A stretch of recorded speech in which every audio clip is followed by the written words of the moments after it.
Assalamualaikum warahmatullahi wabarakatuh. Selamat pagi dan selamat datang. Salam sejahtera, Om Swastiastu, Namo Buddhaya, salam kebajikan. Yang terhormat Ketua BURT DPR RI Bapak Haji Agung Budi Santoso SHMM. Selamat pagi dan selamat datang Bapak. Wakil Ketua BURT DPR RI Bapak Dr. HR Ahmad Dimyati Natakusuma SH MH MSI yang hadir secara virtual. Sekretaris Jenderal DPR RI Bapak Dr. Insinyur Indra Iskandar MSI. Selamat pagi Bapak. Deputi Bidang Persidangan Sekretaris Jenderal DPR RI Ibu Supri Hartini SIP MSI yang saat ini masih dalam tugas kedinasan di kantor. Yang kami hormati Bapak Ibu Pimpinan Tinggi Pratama, Administrator, Pengawas, Fungsional dan Pelaksana Sekretaris Jenderal DPR RI. Yang kami hormati Bapak-Bapak narasumber yang telah hadir bersama kita, yaitu Bapak Brigjen Polisi Dr. Andes Dwi Gunawan MM. Selamat pagi Bapak. Bapak Dr. Ali Mukartono SHMH. Bapak Sugianto SHMH dan Bapak Profesor Dr. Topo Santoso SHMH. Terima kasih Bapak. Bapak-bapak penanggap dan pembahas dalam diskusi nanti yaitu Bapak Irjen Polisi Dr. Andes Puji Hartanto Iskandar MM, Bapak Dr. Barita Simanjuntak SHMH CFRA, dan Bapak Yonsi Afriantara SHMH. Terima kasih Bapak atas kehadirannya. Yang kami hormati perwakilan Komisi Kepolisian Nasional dan Komisi Kejaksaan Republik Indonesia. Dan juga kami ingin menyapa Bapak Ibu yang telah hadir secara virtual. Terima kasih Bapak Ibu yang telah hadir secara virtual serta hadirin yang berbahagia. Ungkapan rasa syukur tiada hatinya kita panjatkan kehadirat Allah Subhanahu wa Ta'ala, Tuhan yang Maha Esa. Atas karunia-Nya kita diberikan kesempatan untuk hadir dan bersilaturahmi di acara seminar ini. Adapun tema seminar ini yaitu peran DPR RI dalam menjawab pengaduan masyarakat terhadap kinerja penegak hukum di Indonesia. Kami atas nama penyelenggara Biro Hukum dan Pengaduan Masyarakat Sekretariat Jenderal DPR RI mengucapkan terima kasih atas waktu dan kesempatannya untuk bersama-sama hadir di acara ini. Baiklah Ibu Bapak dan hadirin yang terhormat, segera kita awali acara ini yaitu menyanyikan bersama lagu Kebangsaan Indonesia Raya dan dilanjutkan dengan Mars Biro Hukum dan Pengaduan Masyarakat Sekretariat Jenderal DPR RI. Untuk itu kami mohon hadirin berdiri.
Indonesia, kami Biro Hukum dan Pengaduan Masyarakat Sekretariat Jenderal DPR RI, terimalah salam kami, salam empati. Empati selalu kami junjung tinggi dalam kami bekerja, dalam kami bertugas.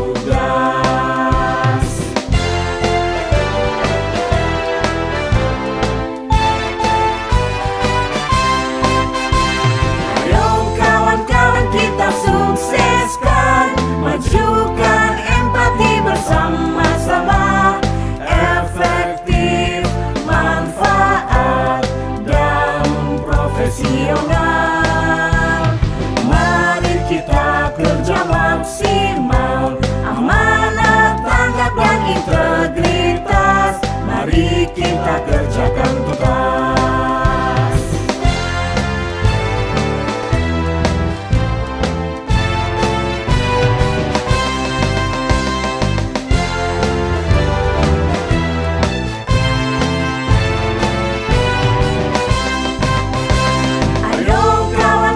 Kita sukseskan, majukan empati bersama-sama, efektif, manfaat, dan profesional. Mari kita kerja maksimal, amanat, tanggap, dan integritas. Mari kita kerjakan tuntas.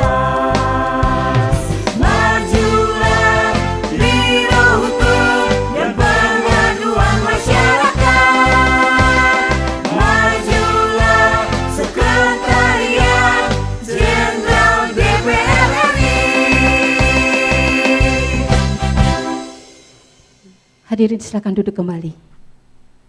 A'udzubillahi minasyaitonirrajim. Bismillahirrahmanirrahim. Hamdan syakirin, hamdan na'imin, hamdan yu'afi namahu wa yukafi'u mazidah.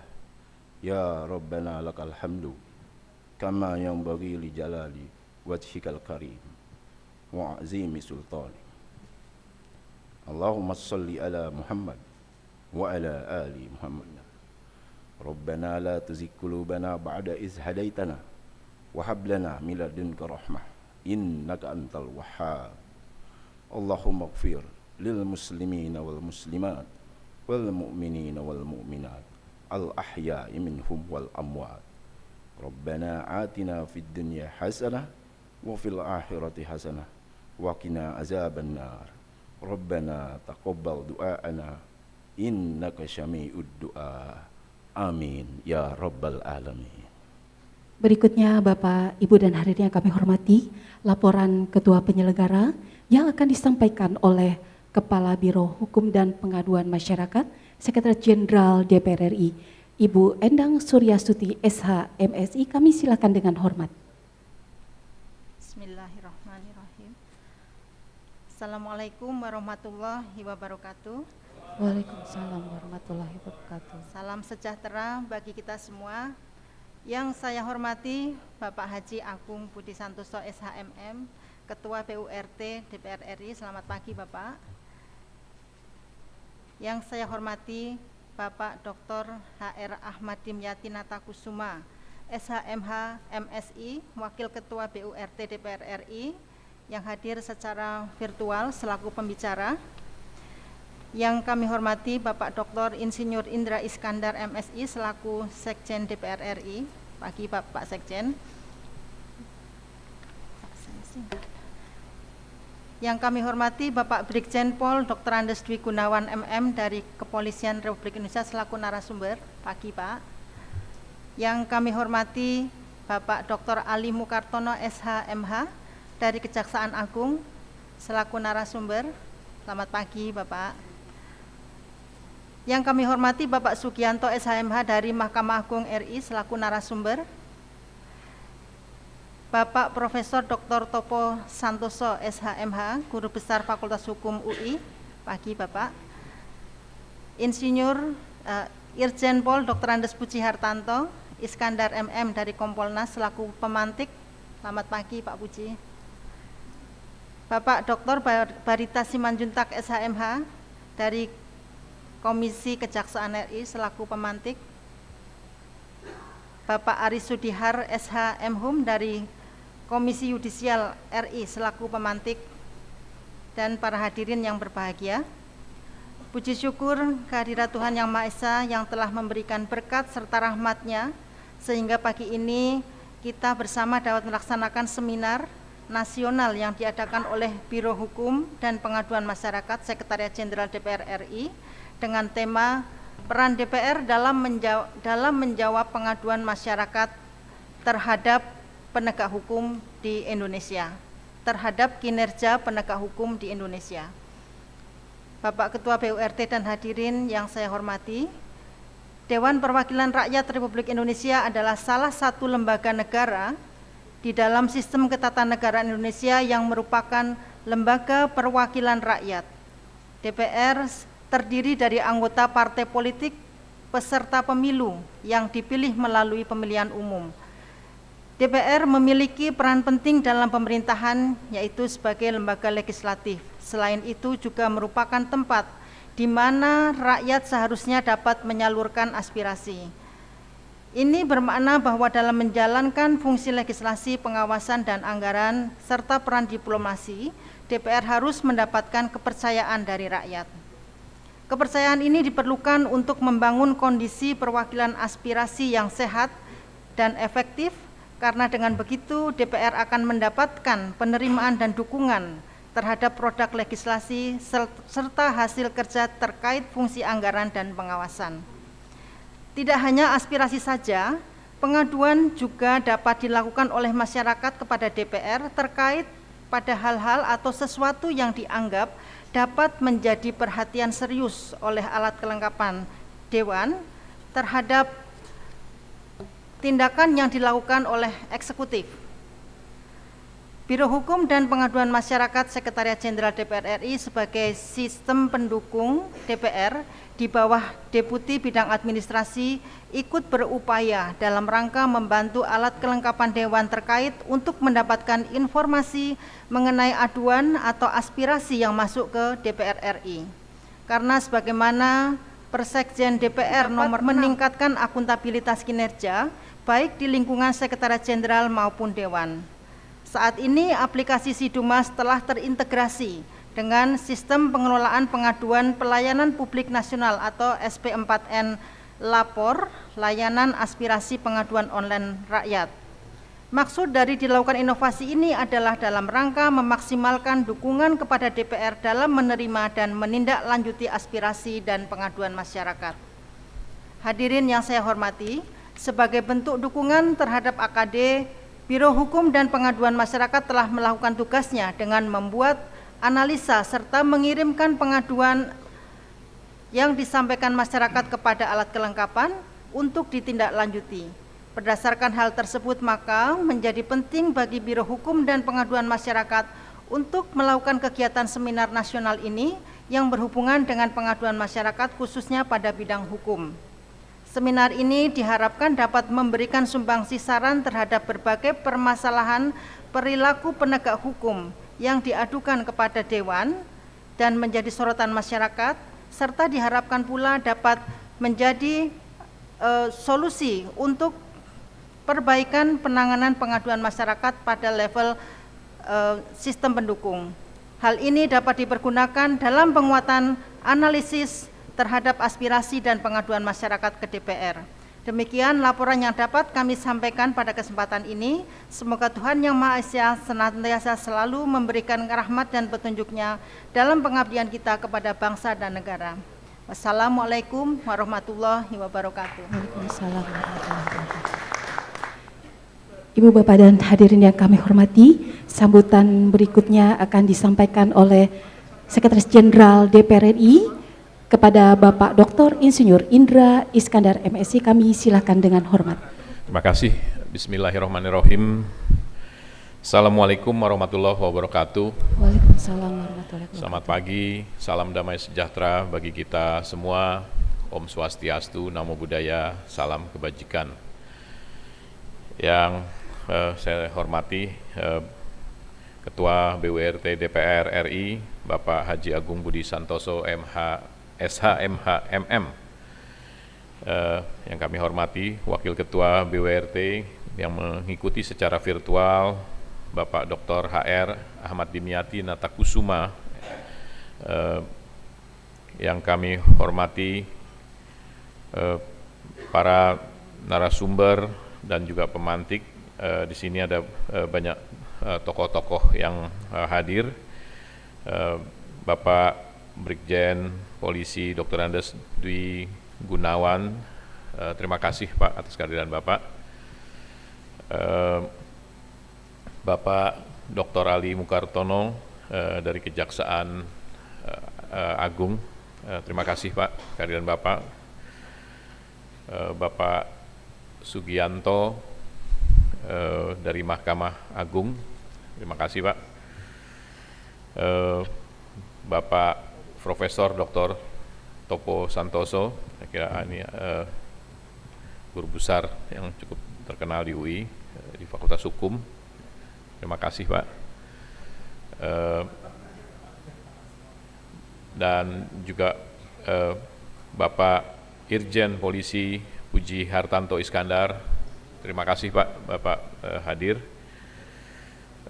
Bapak Dr. Barita Simanjuntak SHMH dari Komisi Kejaksaan sebagai pemantik. Yang saya hormati juga ini rekan saya, sahabat saya, Bapak Ari Sudihar dari Komisi Yudisial selaku pemantik. Ini bukan cuma dari Komisi Yudisial, ini Sekjen KY. Bapak Ibu yang saya hormati, saya banggakan, kita ketahui bersama pelaksana pelaksanaan tugas, fungsi legislasi, anggaran, dan fungsi pengawasan yang dimiliki oleh DPR dijalankan dalam kerangka representasi rakyat. Oleh karena itu, setiap anggota DPR tentu diharapkan dekat dan dapat memperjuangkan aspirasi rakyat. Masyarakat tidak hanya dapat menyampaikan aspirasi, namun juga dapat menyampaikan pengaduan kepada DPR untuk ditindaklanjuti oleh alat kelengkapan Dewan terkait kebijakan yang dilakukan pemerintah. Di samping masalah lainnya yang diterima DPR, banyak hal-hal lain yang memang pengaduan itu yang juga sifatnya personal. Berdasarkan data yang dapat kita ketahui bersama bahwa masalah yang paling sering diadukan kepada DPR adalah masalah hukum. Sejauh ini pengaduan aspirasi masalah di bidang hukum kami terima lebih mengarah kepada perilaku penegak hukum yang masih dianggap tidak profesional dalam melaksanakan fungsi penegakan hukum, sehingga muncul distrust atau rusaknya kepercayaan masyarakat kepada penegak hukum di Indonesia. Pengaduan tersebut perlu ditindaklanjuti baik dari aspek kelembagaan, etika profesi maupun dalam kebijakan, baik itu pembenahan dilakukan secara internal maupun eksternal. DPR melalui fungsi pengawasan perlu mengambil langkah strategis dalam menindaklanjuti aduan tersebut secara kelembagaan yang terkait dengan penegakan hukum di Indonesia.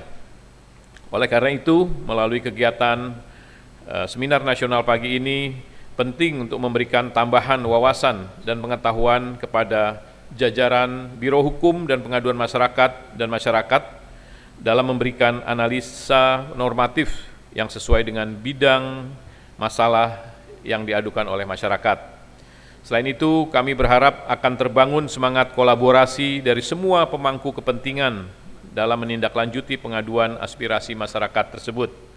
Kami mengucapkan terima kasih kepada narasumber hari ini yang sangat kompeten, moderator, dan para peserta yang telah menyempatkan hadir untuk mengisi acara seminar nasional ini yang memang diundang secara terbatas. Tidak lupa juga kami ucapkan terima kasih, kami sampaikan kepada para teman-teman panitia yang telah bekerja baik untuk menyiapkan segala sesuatu sehingga dapat berlangsung acara pagi ini. Terakhir, saya mohon nanti kepada Ketua BURT DPR untuk memberikan sedikit arahan sekaligus membuka seminar nasional hari ini. Demikian Bapak Ibu yang saya hormati, sambutan yang sempat saya sampaikan. Semoga Tuhan Yang Maha Esa senantiasa memberikan rahmat petunjuknya dalam pengabdian kepada bangsa dan negara. Izinkan saya menutup dengan sebuah pantun. Lihat gadis cantik sembunyi di balik sekat. Cakep. Minta mahar, maharnya dibayar pintas. Cakep. Silakan masuk ratusan aspirasi masyarakat, ribuan akan kami proses secara tuntas. Billahi taufik wal hidayah, wallahu muwafiq ila aqwamit thariq. Wassalamualaikum warahmatullahi wabarakatuh. Bismillahirrahmanirrahim. Assalamualaikum warahmatullahi wabarakatuh. Waalaikumsalam warahmatullahi Salam wabarakatuh. sejahtera bagi kita semua. Selamat pagi. Shalom. Om Swastiastu. Namo Buddhaya. Salam kebajikan. Yang kami hormati dan kami banggakan Bapak Sekjen, Bapak Dr. Indra Iskandar, dan yang saya hormati para narasumber, Bapak Brigjen Polisi Dr. Andes Dwi Gunawan, MM, Bapak Dr. Ali Mukartono, SMH, Bapak Sugianto, SMH, dan Profesor Dr. Topo Santoso, SMH, dan juga yang kami hormati para pemantik, Bapak Irjen Polisi Purnawirawan Dr. Andes Puji Hartanto Iskandar MM, Bapak Dr. Barita Simanjuntak, SMH CFRA, Bapak John C. Afri Antara, SMH, dan juga yang kami hormati Bapak Deniko Doli Tobing, SMH sebagai moderator, dan tentunya para hadirin yang berbahagia. Alhamdulillah, syukurillah pada pagi yang berbahagia ini kita dapat kembali melaksanakan tugas yang diamanahkan kepada kita sekalian dalam satu kegiatan seminar nasional dengan tema peran DPR RI dalam menjawab pengaduan masyarakat terhadap kinerja penegak hukum di Indonesia.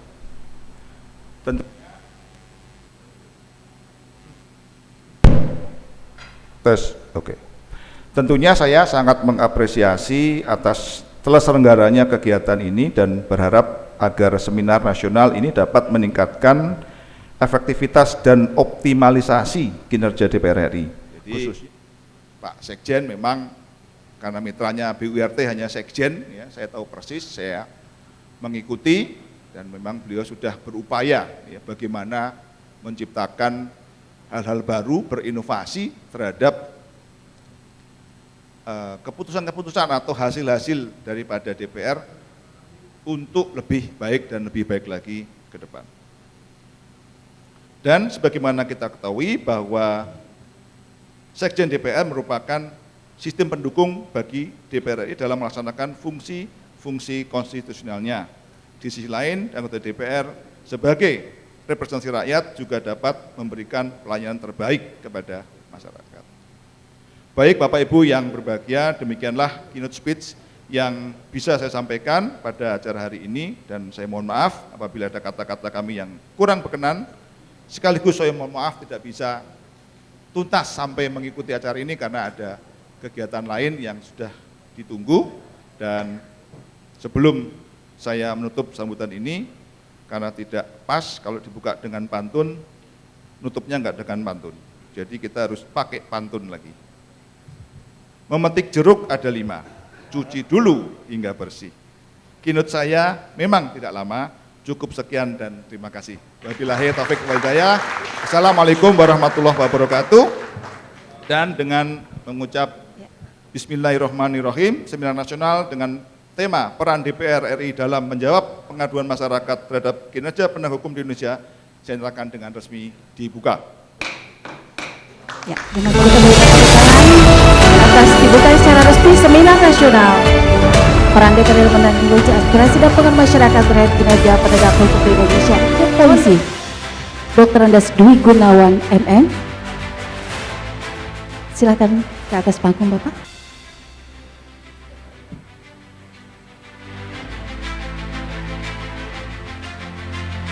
Cenderamata berikutnya kembali akan diserahkan Ketua BURT DPR RI kepada Bapak Dr. Ali Bukartono SHMH, Jaksa Agung Muda Bidang Pengawasan atau Jamwas. Kami persilakan.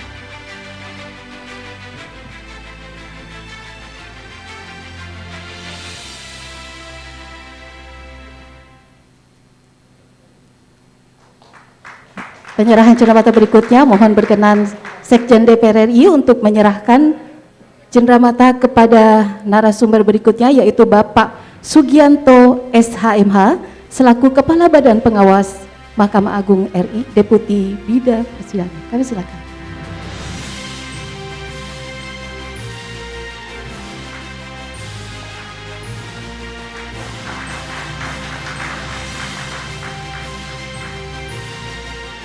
Terima kasih Bapak.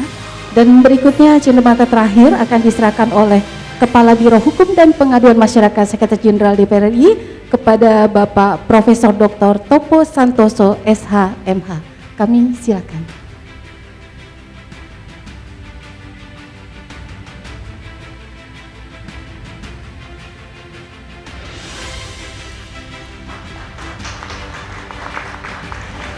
Terima kasih Bapak Ibu. Dilanjutkan dengan foto bersama. Kami silakan Bapak Ibu untuk merapat. Ya. Dengan gaya bebasnya Bapak Ibu, mohon izin.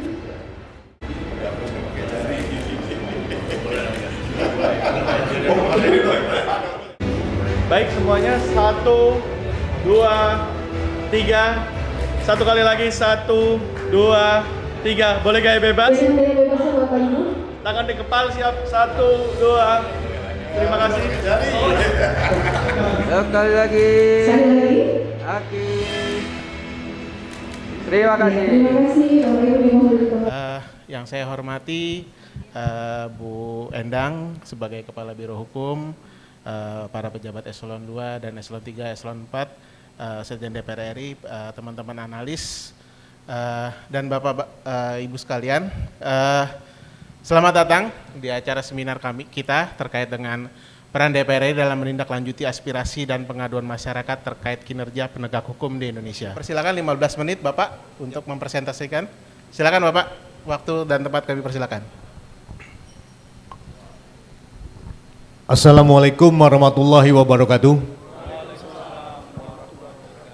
Yang saya hormati Bapak-bapak membahas, rekan-rekan sekalian, serta moderator dan hadirin yang saya hormati. Mohon izin saya untuk menyampaikan beberapa hal terkait masalah penanganan Dumas Polri dalam rangka penanganan perkara. Slide saya mana ya? Biar bisa dilihat oleh.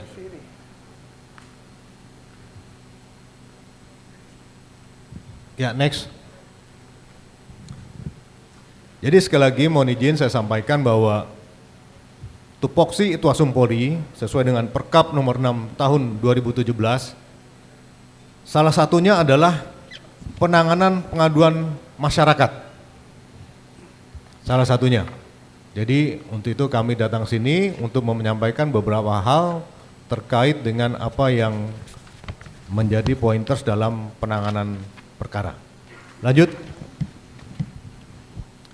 Dan program pengawasan Inspektorat Pengawasan Umum Polri sesuai dengan Peraturan Pemerintah Nomor 6 Tahun 2008 tentang Sistem Pengendalian Intern Pemerintah. Beberapa program kegiatan yang dilakukan oleh Itwasum Polri adalah audit, review, evaluasi, dan terakhir adalah pengawasan dalam bentuk lain. Yang ini adalah salah satunya mengawasi kegiatan Dumasan terkait dengan perilaku maupun pelayanan Polri dalam melayani masyarakat, baik di bidang administratif, operasional maupun di bidang penyidikan itu sendiri. Lanjut. Selain itu, Polri dalam menyusun rencana kegiatannya, strategi pengawasan Polri terkait hal ini yang pertama adalah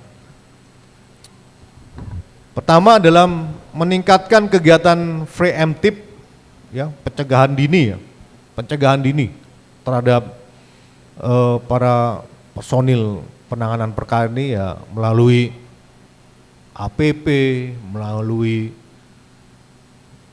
jukrah itu sudah disampaikan kepada anggota. Apalagi Bapak Kapolri terkait dengan program presisinya ini, transparansi berkeadilan ini adalah sebetulnya dalam rangka meningkatkan kinerja Polri di bidang penanganan perkara. Jadi meningkatkan kegiatan preemptif, preventif, edukatif di pengawasan intern guna memelihara kepatuhan, ketaatan terhadap peraturan dan mencegah pelanggaran hukum dalam penanganan perkara. Ini. Jadi memang nggak boleh ada lagi, ya, penanganan perkara yang tidak profesional, apalagi yang transaksional nggak boleh. Kalau ada, laporkan saja. Laporkan dengan bukti-bukti yang benar ke inspektorat tentunya. Baik di tingkat Polres, Polda maupun Mabes Polri. Kemudian yang kedua, mengoptimalkan peran three line of defense ini dalam pengawasan, mulai dari manajerialnya, waskatnya, wasidiknya, dan keterlibatan APIP tentunya. Kemudian yang ketiga, inspektorat juga melakukan pemantauan adanya benturan-benturan kepentingan dalam penanganan perkara. Ini jangan sampai ada. Kemudian whistleblowing system, silakan lakukan itu, dan mengoptimalkan pengawasan melekat dan wasidik tentunya. Yang keempat, strateginya adalah cepat tanggap dan dalam merespon Dumas guna memberikan rasa keadilan, kepastian berdasarkan hukum dan melayani masyarakat dengan sebaik-baiknya. Itu strategi kita. Sebagai apa? Supaya orang dumasnya tidak berulang-ulang. Kadang dumas belum ditanggapi, lakukan lagi. Ini nggak boleh lagi terjadi. Lanjut. Selesai itu, Bapak Moderator yang bisa kami sampaikan, lebih dan kurangnya kami mohon maaf. Billahi taufik wal hidayah. Wassalamualaikum warahmatullahi wabarakatuh. Assalamualaikum warahmatullahi wabarakatuh. Selamat pagi dan salam sejahtera untuk kita semua. Salam, Om Swastiastu, Namo Buddhaya, salam kebajikan, rahayu. Yang saya hormati para narasumber, ada guru saya Prof. Topo, Suwun Pak. Kemudian Pak Dwi, ini beberapa tempat kita berkumpul bersama Pak. Kemudian ada Pak Sugianta, Badan Pengawasan Mahkamah Agung.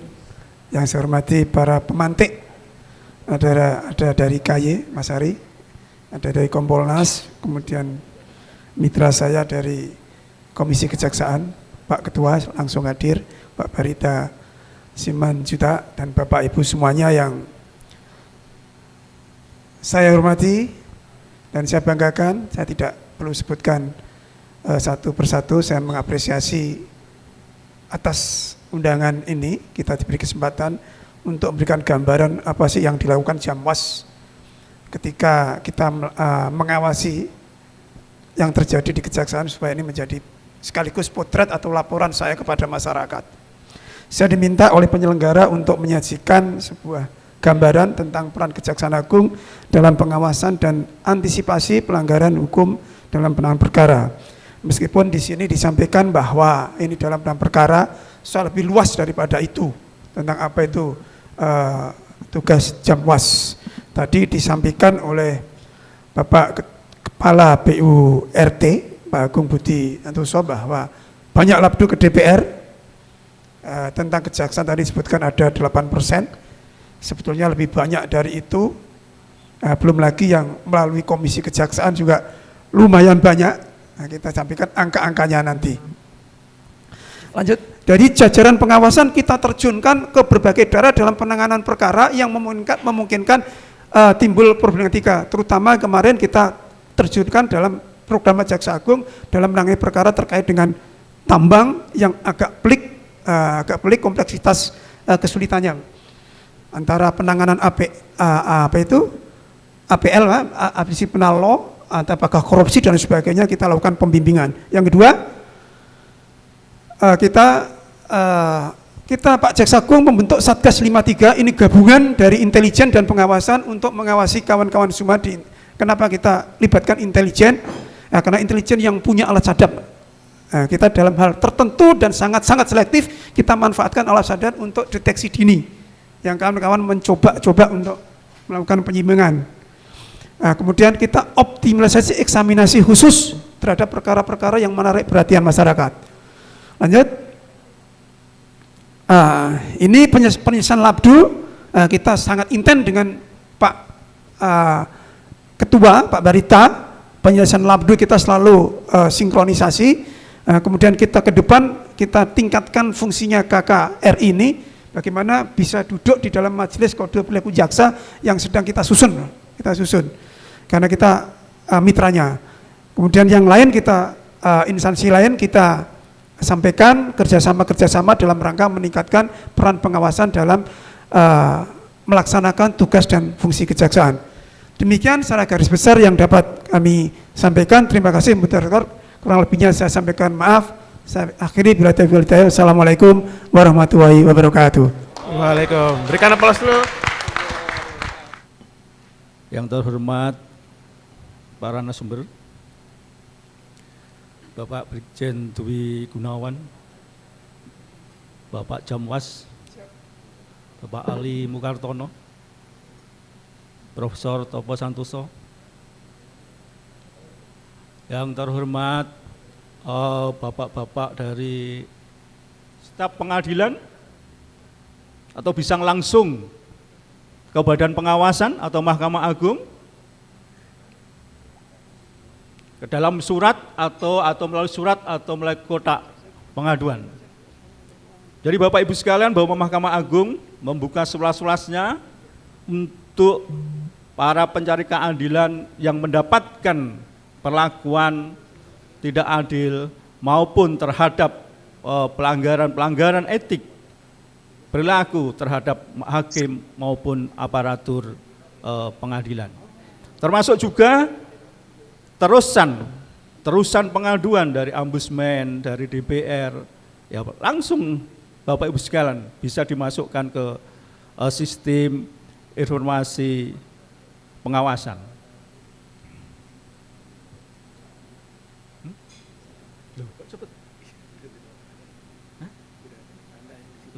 Kok cepat sekali?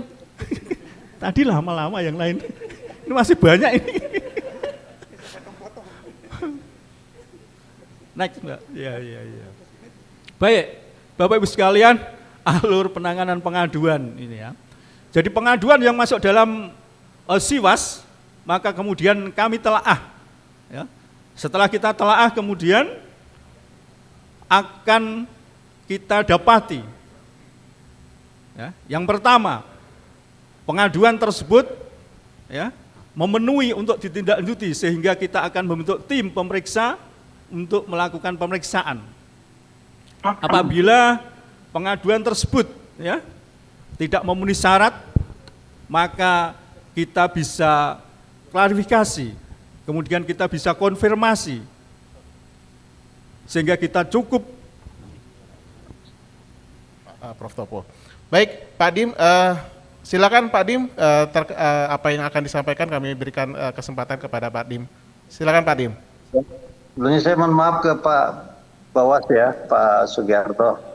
Saya potong sedikit ya, karena saya lagi ada meeting dan saya sebentar aja, saya hanya kurang lebih ya, 5-10 menit. Terdengar ya suara saya ya? Terdengar Pak. Assalamualaikum warahmatullahi wabarakatuh. Selamat siang, salam sejahtera bagi kita semua. Saya langsung saja kepada poin-poinnya adalah Indonesian House of Representative Function itu memiliki fungsi legislative function, budgeting function, dan supervisi function. Nah, bagaimana penyampaian pengaduan dan sebagainya, ada sistemnya dan mekanismenya.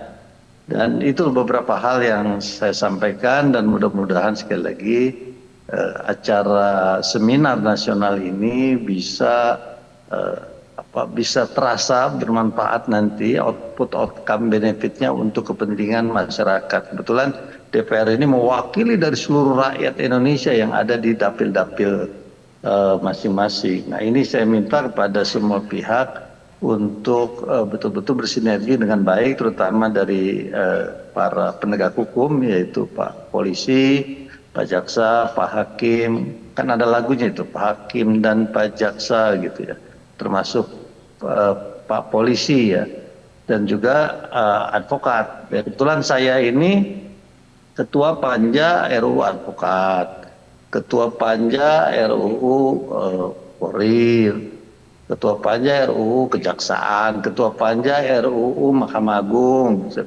Ketua Panja RUU Mahkamah Konstitusi, Ketua Panja RUU Mahkamah Komisi Yudisial. Jadi saya bagaimana membuat mekanisme aturan undang-undang yang betul-betul memudahkan para penegak hukum itu melaksanakan tugasnya tanpa ada halangan dan rintangan, dan juga lebih simpel dan lebih praktis. Ke depan mudah-mudahan lebih disempurnakan lagi undang-undang tersebut. Itu ya, mudah-mudahan ada manfaatnya, dan salam buat semuanya. Wassalamualaikum warahmatullahi wabarakatuh. Merdeka. Merdeka. Waalaikumsalam. Topo, waktu kami persilakan. Terima kasih Mas Denny. Assalamualaikum warahmatullahi wabarakatuh. Yang saya hormati Bu Endang, Pak Ali, sahabat saya yang sudah lama nih nggak ketemu Pak Ali. Yang saya hormati Pak Dwi, Pak Sugianto. Tadi Mas Barita sudah jalan. Mas Barita tuh teman S2 saya. Pak Puji yang saya hormati, dan Pak Ari. Saya besok tugas nih dari KY ke Makassar. Pelatihan untuk pemilu. Baik, terima kasih undangannya dari Sekretariat Jenderal DPR RI, khususnya dari Biro Hukum. Saya mau loncat-loncat aja karena udah jam 12:30, nanti kita peserta gelisah karena nggak makan, terlambat makan maksudnya. Saya mau langsung ke slide ke-11 saja. Minta tolong slide 11 kayaknya karena kejauhan ya. Slide 11 ya. Ini mungkin karena kejauhan jadi sebentar. Oke. Ya, jadi Ibu Bapak semua yang saya hormati, tadi kalau tidak salah dari Pak Puji dan Pak Ari serta sebagian para narasumber yang lain sudah menyinggung. Sebetulnya kalau kita lihat ini kan pengawasannya sudah pengawasan melekat, pengawasan fungsional, pengawasan eksternal, sistemnya sudah bagus, teknologi informasi sudah digunakan dan lain sebagainya. Jadi sebetulnya sudah sangat banyak ya upaya-upaya. Tapi kalau kita dengar tadi dari paparan pengantar tadi, hampir 3.000 atau mungkin kalau dalam setahun lebih dari 3.000 ya laporan, dan sebagian besar adalah mengenai penegak hukum ya, penegakan hukum. Jadi saya kira ini luar biasa besarnya, tapi masyarakat masih percaya kan berarti dengan DPR ya. Walaupun tadi katanya rankingnya, tapi orang taunya dia berasal dari institusi A atau B atau C, akhirnya mencoreng juga institusi itu. Jadi inilah saya kira persoalan yang berkaitan dengan etika dalam konteks peradilan pidana. Dan sekali lagi ini bukan hanya persoalan Indonesia, tapi juga persoalan di banyak negara. Hanya kita di masyarakat Indonesia ini masalah seringkali juga dengan penggunaan sosial media yang semakin cepat, semakin luas. Ini bisa mungkin dua ininya, impactnya. Yang pertama, kalau dia memang betul kadang-kadang masyarakat itu di satu sisi ingin menggunakan saluran formal seperti mungkin langsung ke kepolisian karena di situ ada institusinya sendiri ya, misalnya di bawah Pak Dwi atau ke kejaksaan, di bawah Pak Ali atau ke Kompolnas atau KY. Tapi juga ada yang memang mungkin tidak terlalu percaya atau mungkin ada skeptis, sehingga akhirnya dia menggunakan sarana-sarana yang langsung ke publik, ke sosial media dan sebagainya. Nah, mungkin ini rekomendasi dari saya adalah bagaimana institusi yang formal seperti DPR atau lembaga kepolisian, kejaksaan, peradilan untuk menyorot ya atau mengidentifikasi bagaimana perilaku masyarakat dalam mengajukan laporan penyimpangan dari penegak hukum.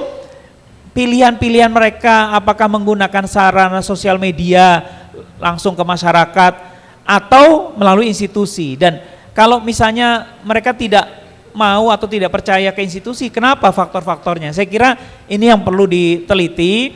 Jadi bukan hanya kita day to day menerima laporan lalu memfollow up, tapi juga menyelidiki, meneliti ini kenapa pilihan-pilihan masyarakat seperti itu. Saya kira dengan era sosial media sekarang, apalagi dengan artificial intelligence yang juga makin banyak digunakan, makin canggih, saya kira ini perlu kita perhatikan. Mungkin itu sebagai pengantar diskusi Mas Denny, biar kita bisa langsung masuk ke diskusi dengan waktu yang sisa yang ada. Saya kembalikan. Assalamualaikum warahmatullahi wabarakatuh. Waalaikumsalam. Kita berikan aplaus dulu. Ya, terima kasih Pak Moderator atas kesempatannya. Dari apa yang dijelaskan oleh para narasumber, sebetulnya bagi namanya Pak. Oh ya, mohon maaf, saya Budiman, Bapak Budiman dari analis legislatif di DPR RI. Dari apa yang telah dijelaskan narasumber maupun pemantiknya, sebetulnya bagi DPR ini menjadi hal yang menarik karena pertama bahwa ketiga fungsi dewan itu mutlak dijalankan dalam kerangka representasi rakyat. Nah, ini urusan dalam rangka menjalankan kerangka representasi rakyat inilah yang sangat dekat sekali dengan bagaimana DPR menindaklanjuti aspirasi atau pengaduan masyarakat. Berbagai strategi Bapak sudah kami lakukan di DPR, tadi Pak Dimyati juga sudah menyampaikan, Pak Agung juga sudah menyampaikannya. Di antaranya misalkan di setiap komisi hampir semua menindaklanjutinya dalam bentuk panja pengawasan atas pengaduan masyarakat. persoalan tanah kemudian dibentuk panja pengawasan tanah, persoalan tenaga kerja dibentuk panja pengawasan tenaga kerja, ASN pun demikian, termasuk juga dalam aparat penegak hukum pun demikian. Nah, tapi sekarang ini trennya adalah tren bagaimana menyelesaikan dalam konteks kolaborasi, Bapak. Nah, ini yang sudah kita lakukan juga, diantaranya kolaborasi melalui sistem informasi. Tapi memang kadang itu mudah diucapkan, Pak, tapi seringkali tidak demikian dalam pelaksanaannya. Terbukti tadi hasil survei yang menunjukkan bahwa masih rendah saja kepercayaan masyarakat terhadap DPR, dan salah satu indikatornya adalah tidak mampunya DPR dalam menindaklanjuti aspirasi masyarakat, yang walaupun itu persoalan tindak lanjutnya lebih banyak domainnya di eksekutif. Nah, pertanyaannya sebetulnya apa sih, Pak, indikator keberhasilan dari sebuah kolaborasi bagi DPR dan dari pihak Bapak, supaya apa yang menjadi kerja kita bersama dalam rangka melayani masyarakat itu memang benar-benar terrealisir begitu, Pak. Terima kasih, Bapak. Baik, saya kira ini akan ditunjukkan kepada Prof. Topo ya, untuk pertanyaan dari semuanya. Tapi saya berikan kesempatan dulu kepada Prof. Topo untuk menjawab.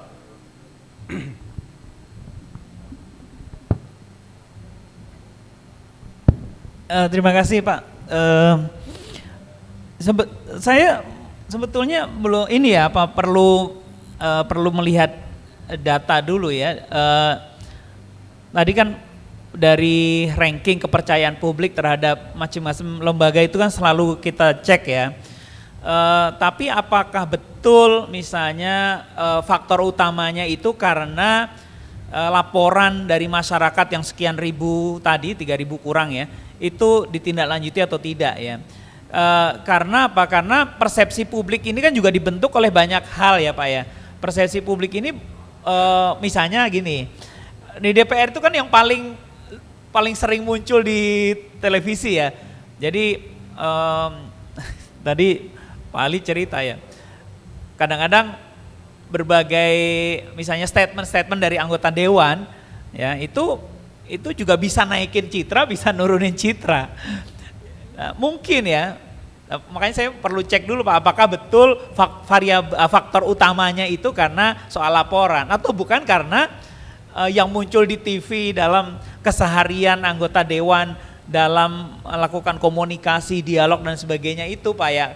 Kadang-kadang profil 1-2 anggota dewan itu digeneralisir seolah-olah anggota dewan seluruhnya. Karena saya kalau melihat dari komen-komen di sosial media itu, Pak, itu kadang-kadang sering mengeneralisir itu.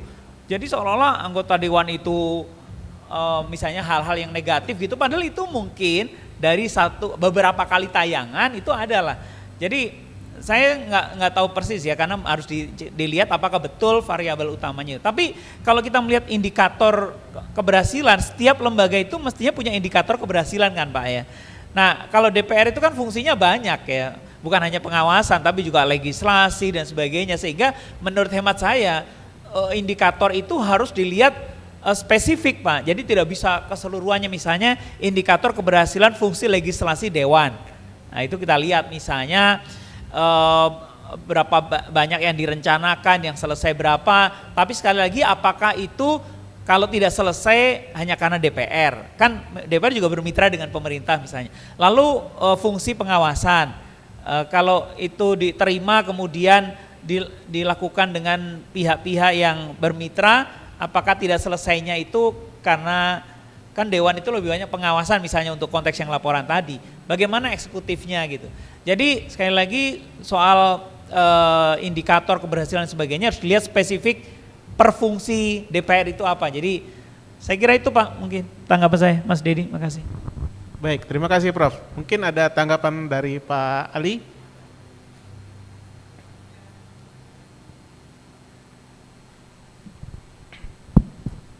Terima kasih Pak Budiman. Ini pertanyaannya apa indikator keberhasilan dari kolaborasi sistem pengawasan kan, seperti itu kan. Kita bisa diskusikan lebih lanjut Pak. Bagaimana kita memadukan, kalau kita di beberapa kementerian itu sudah ada di pusatnya di Menko Polhukam Pak. Jadi penanganan perkara itu setiap saat bisa dilihat oleh masyarakat. Kita itu satu pintu di Menko Polhukam, kan begitu. Mulai dari SPDP, surat pemberitahuan dimulai penyidikan sampai eksekusi itu bisa dilihat. Ya, memang sering kita ditegur oleh Pak Menko, memang ada keterlambatan dan sebagainya. Nah, tetapi ini tidak lepas dari sistem perkara yang upaya hukum itu tidak jelas waktunya sampai selesai kapan, kan begitu. Nah, sementara masyarakat tidak sabar.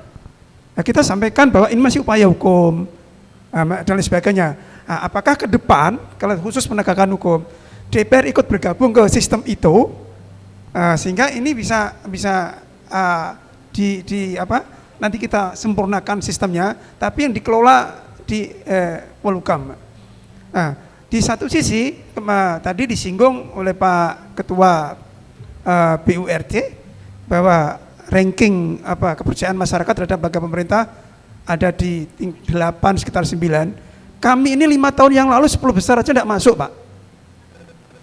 Kami 5 tahun yang lalu 10 besar tidak masuk, jauh sekitar 16, 15 dan sebagainya. Kita pelan-pelan perbaiki.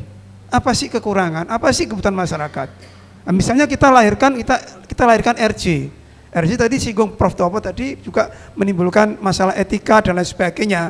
Kita mencoba minimize. Ini untuk terobosan hukum. Karena apa? Undang-undang hukum acara kita hanya mengenal pemberhentian perkara yang sifatnya absolut. 109 KUHP dan 140 KUHP, perkara bisa berhenti hanya 3 hal. Tidak cukup bukti, bukan tindak pidana, demi hukum. Ada satu lagi yang kewenangan Jaksa Agung di Ponering, kan begitu. Tapi tidak ada sarannya lagi, perkara memenuhi syarat untuk dibawa ke pengadilan, tapi berhenti. Tidak ada undang-undang. Tidak ada undang-undang itu. Kalau kita nunggu DPR, lama sekali belum tentu ada. Maka kita terobos pakai peraturan Jaksa Agung. Kita pakai terobos peraturan Jaksa Agung. Kriteria apa perkara yang memenuhi syarat ke pengadilan, tetapi perkara selesai di luar pengadilan. Itulah kita bikin RC. Nah, itu kita batasi. Tadi disinggung Prof. Topo, bagaimana perkara korupsi? Perkara korupsi belum kita RC. Kenapa? Itu terkait dengan kepentingan negara. Kalau misalnya tindak pidana terhadap orang dan harta benda, itu ada korban perorangan, baik kejahatan terhadap tubuh maupun kejahatan terhadap hak-hak atas kebendaan. Kan gitu. Kita pakai terapis seperti itulah. Karena ini yang digendaki masyarakat. Kita potret itu. Jangan sampai kita diejek terus. Kita diejek terus. Selama ini kejaksaan katanya ada kasus nenek Mina, ada kasus pencurian semangka di Malang, ada pencurian getah karet di Simalungun dan sebagainya. Itu menjadi olok-olok masyarakat kepada kami. Nah, itu kita sikapi semacam itu. Mudah-mudahan RUU KUHP yang ke depan sudah mengadop adanya penyelesaian perkara di luar sidang. Jangan sampai hukum pidana ini dijadikan piranti untuk menyelesaikan semua persoalan yang ada di masyarakat. Hukum pidana itu kan kejam kan. Itu kita yang terakhir lah kira-kira begitu. Kemudian kita mencoba untuk melebarkan sayap ketika pemberantasan korupsi. Nah, kita sudah canangkan bahwa pemberantasan korupsi tidak hanya untuk mengurusi kerugian keuangan negara. Kita ke depan sudah mengurusi kerugian perekonomian negara yang belum pernah dicoba. Nah, kita coba merambah ke sana. Yang sepertinya bukan tindak pidana kita rumuskan sebagai tindak pidana dalam rangka untuk mengembalikan kerugian negara sebesar-besarnya. Kita coba kita semacam yaitu kita lama-lama tadi disebut Pak Barita, kita kepercayaan mulai naik sampai terakhir dalam tahun ini disebut Bapak Presiden 9 tahun beliau menjadi presiden. Saat inilah tertinggi kepercayaan masyarakat pada kejaksaan yang sebelumnya jauh sekali dari kepercayaan masyarakat. Sehingga nanti ke depan saya sarankan nanti kita bicarakan dengan Bapak Menko Polhukam bagaimana apakah DPR nanti bisa labdunya itu dikelola juga di Menko Polhukam sehingga bisa dilihat oleh masyarakat. Terima kasih, Pak. Kembali Mas Deni. Baik, terima kasih Pak Ali. Silakan Pak Dwi ada. Terima kasih Mas Dimas. Tentunya terkait indikator keberhasilan ini, saat ini saya rasa Polri mendapat nilai yang baik ya. Dari lembaga survei indikator itu di pertanggal 24 Juni 2023 dengan skor 76,4. Tentu ini nilai yang sangat baik Sebelum kasus Sambo kita di angka 80 jatuh, dan saat ini kita bangkit bekerja keras dalam rangka membangun trust publik ini, dan alhamdulillah sekarang skornya 76,4. Dan di bidang penggunaan anggaran negara pun kita sangat baik. Dari tahun 2012 sampai 2023 ini WTP Polri itu udah yang ke-10. Tentunya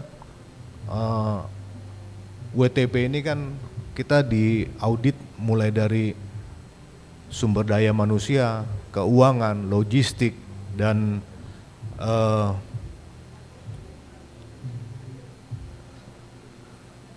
ini apa? Logistik, sumber daya manusia, kemudian anggaran. Itu diaudit kita oleh BPKRI. Ya alhamdulillah 10 tahun berturut-turut kita mendapatkan opini WTP wajar tanpa pengecualian.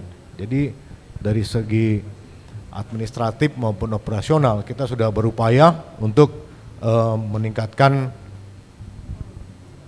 pelayanan kepada masyarakat. Tentunya di bidang yang saat ini menjadi tema kita adalah penanganan perkara. Dan tidak banyak anggota-anggota penyidik maupun penyelidik yang bermasalah itu ditindak sesuai dengan ketentuan, baik kode etik profesi sampai sanksi tertingginya, terberatnya adalah pemberhentian tidak dengan hormat atau bahkan sampai dipidana. Pangkat jenderal pun ada yang dipidana. Dan jadi komitmen pimpinan Polri itu tidak main-main untuk memberikan pelayanan terbaik kepada masyarakat, lebih khusus lagi di bidang penanganan perkara tentunya. Demikian, terima kasih Pak. Baik, terima kasih Pak Dwi. Silakan Pak Sugianto. Baik, saya rasa cukup ya dari saya ya. Saya rasa jawaban-jawaban dari narasumber yang lain tadi sudah cukup. Baik, terima kasih kepada para narasumber. Mungkin ada satu lagi pertanyaan. Kalau tidak ada, kita tutup seminar kita hari ini. Terima kasih kepada para narasumber, kepada para penanggap, Ibu Karo dan Bapak Ibu sekalian. Saya serahkan kembali kepada Bu Tuti. Saya tidak perlu menyimpulkan, tapi ada beberapa pesan yang harus saya sampaikan, bahwa satu, ketika ada aduan masyarakat kita harus responsif, cepat, tepat, akurat. Seperti itu mungkin Bapak Ibu sekalian. Saya tutup, saya Denny Kodoli, saya tutup. Wassalamualaikum warahmatullahi wabarakatuh. Waalaikumsalam. Baik, Bapak Ibu dan hadirin yang kami hormati, alhamdulillah acara demi acara telah kita lalui bersama, dan dikarenakan waktu yang sangat terbatas maka saatnya kita menutup acara ini. Kami atas nama penyelenggara mengucapkan terima kasih atas kehadiran dan kesabarannya mengikuti acara seminar hari ini, serta mohon maaf atas segala kekurangan. Terima kasih kepada pihak panitia yang telah mendukung kelancaran acara ini. Sampai jumpa di acara berikutnya. Salam Biro Humas dan Pengaduan Masyarakat. Jangan lupa dukung Biro Hukum dan Pengaduan Masyarakat mewujudkan zona integritas menuju wilayah bebas korupsi atau WBK. Ya. Kami akhiri dengan wassalamualaikum warahmatullahi wabarakatuh.